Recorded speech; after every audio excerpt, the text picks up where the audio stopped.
Step into the darkness where reality blurs and nightmares come alive.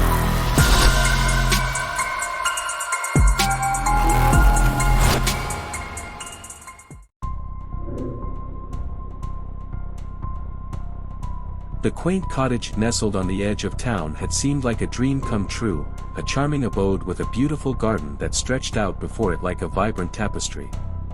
When I first laid eyes on it, I knew that I had found the perfect place to start anew, to leave behind the hustle and bustle of the city and embrace a simpler way of life. But as the days passed and I settled into my new home, I couldn't shake the feeling that something was off about the garden. The flowers seemed to sway and whisper to each other when they thought I wasn't looking, their petals curling inward as if to shield themselves from my gaze. At first, I dismissed it as my imagination running wild in the wake of the move.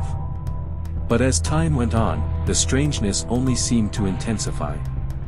I would wake in the dead of night to the sound of rustling leaves and tapping branches, and when I ventured outside to investigate, I would find nothing amiss. One evening, as I sat on the porch swing sipping tea, I noticed a vine creeping up the side of the house. It was thick and gnarled, its leaves a sickly shade of green that seemed to pulse with a life of its own. I reached out to touch it, but as my fingers brushed against its rough surface, I recoiled in horror. The vine was warm to the touch, almost as if it were alive. From that moment on, I couldn't shake the feeling that the garden was watching me, waiting for the perfect moment to strike. I tried to ignore it, to convince myself that I was simply being paranoid, but deep down, I knew that something was terribly wrong. One night, as I lay in bed listening to the wind howling outside, I heard a soft scratching at the window. At first, I thought it was just a stray branch blown by the wind, but when I opened the curtains, I was met with a chilling sight, a tangle of vines writhing and squirming against the glass, their thorns scraping against the windowpane.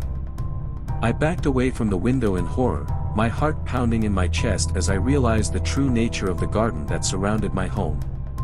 It was alive, sentient, and it was hungry for something that I couldn't comprehend. As the days turned into weeks, the garden began to encroach upon the house, its vines creeping closer and closer with each passing day. I tried to fight back, to prune and trim the unruly growth, but it was no use. The garden seemed to have a will of its own, and it was determined to consume everything in its path. Desperate for answers, I turned to the local townsfolk, hoping that they could shed some light on the mystery of the garden. But when I mentioned it to them, their faces grew pale, and they exchanged nervous glances with each other. "It's best not to meddle with things you don't understand," they told me cryptically, refusing to say more. But I couldn't simply stand by and watch as the garden swallowed my home whole. I had to take action, to confront whatever malevolent force lurked within its tangled depths. Armed with nothing but a pair of gardening shears and a heart full of determination, I ventured out into the garden, ready to face whatever horrors awaited me. The vines writhed and twisted at my touch, lashing out with thorns that drew blood from my skin, but I pressed on, driven by a fierce determination to uncover the truth. And then, at the heart of the garden, I found it, a pulsating mass of vines and leaves, writhing and squirming in the moonlight. And at its center, nestled among the foliage, was a grotesque, writhing creature, a twisted mockery of plant and animal, its eyes glowing with a malevolent light. I recoiled in horror at the sight, but even as I turned to flee, I knew that it was too late. The garden had claimed me as its own, and there was no escape from its clutches. As I write these words, I can feel the vines creeping closer and closer, their thorns piercing my flesh as they pull me into their suffocating embrace. I know now that the garden was never meant to be a place of beauty and tranquility. It was a trap, a prison for unwary souls like mine.